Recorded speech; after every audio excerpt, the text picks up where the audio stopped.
Congratulations on your new rental, the Jayco Cruiser Motorhome. This video will take you through all the basic important information you need to know before you begin your journey. We encourage you to watch the full video, but if you wish to skip to a specific section, you can click the links in the video's description to the corresponding section. The Jayco Cruiser is perfect for touring in comfort. The vehicle takes diesel for fuel.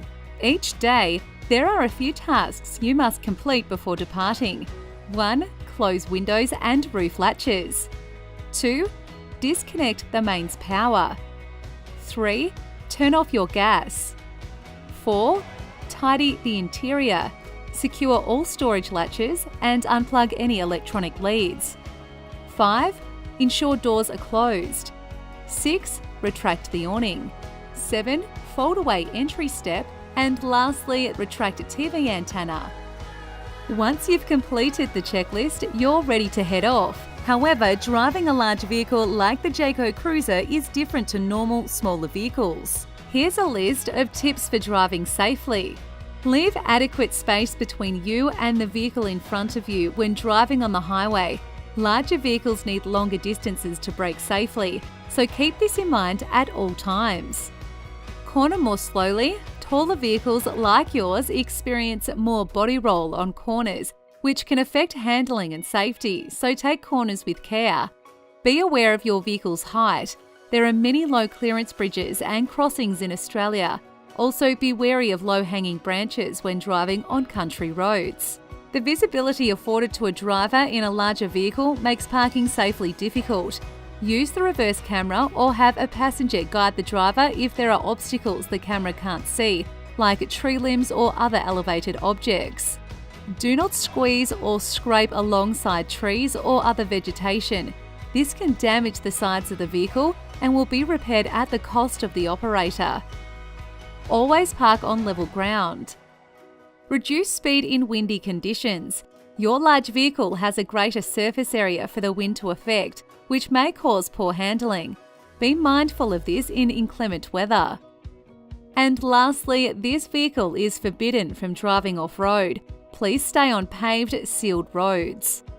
Your vehicle has a freshwater tank that can hold approximately 75 litres.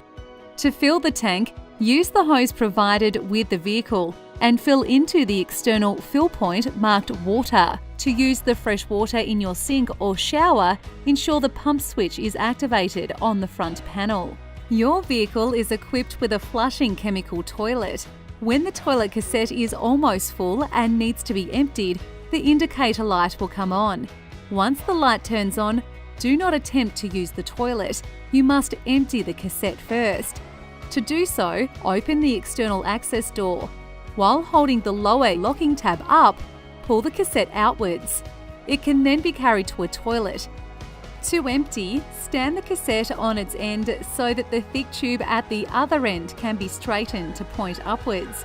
Unscrew the cap from the tube and then lift the cassette in order to tip the contents into the toilet bowl. While emptying, press the air release button to allow the contents to pour easily from the cassette. Before putting the cassette back into the vehicle, 100 ml of the supplied chemical must be placed into the cassette. Stand the cassette on its end so that the tube points straight up. Measure 100 ml of the supplied toilet chemical and tip directly into the cassette through the tube, then screw the cap back on. The cassette can now be replaced into the vehicle by sliding the cassette until the locking tab clicks back into place. The cassette is now fully reinstalled and ready to use. Your vehicle also collects wastewater from your sink and shower that can hold the same capacity as your freshwater tank. It's a good habit to empty this every day. To do so, locate the wastewater outlet under the vehicle. Connect the wastewater hose that is supplied with the vehicle and place the open end of this pipe into the wastewater drain in campsite. Open the valve on the vehicle and drain the contents. Ensure the hose is completely drained before putting it back in the vehicle. Your vehicle's features are powered by two sources, a 12-volt battery and two 40-volt mains. The 12-volt battery powers your smaller appliances, and is charged at any time by one of three things: the motor's alternator whenever the motor is running, the 240-volt charger when the mains power is connected, and the solar panels when weather permits. The main 240-volt supply can be connected with the 15-amp lead provided. These two sources power your vehicle's various appliances and amenities. For detailed instructions on their use, please consult the vehicle manual provided to you.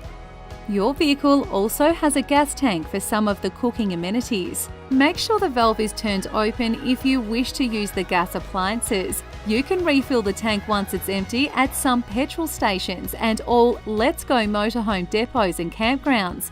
Please ensure you close the tank valves before driving.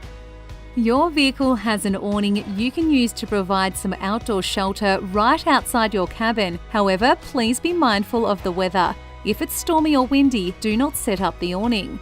Your awning can be set up by using the winder handle stored inside the vehicle. Connect the hook end of the handle to the winder mechanism, located at the rear end of the awning.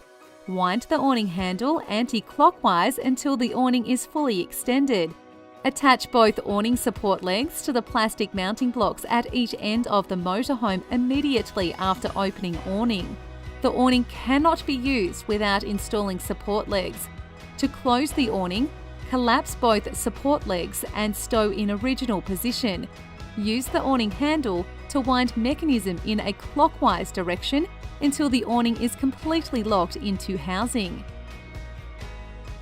That's it for all of the must-know information on your vehicle. If you have any further queries or questions, please consult the user manual provided to you in your orientation. Lastly, from all of us at Let's Go Motorhomes, have a fun, safe trip, and we'll see you again soon.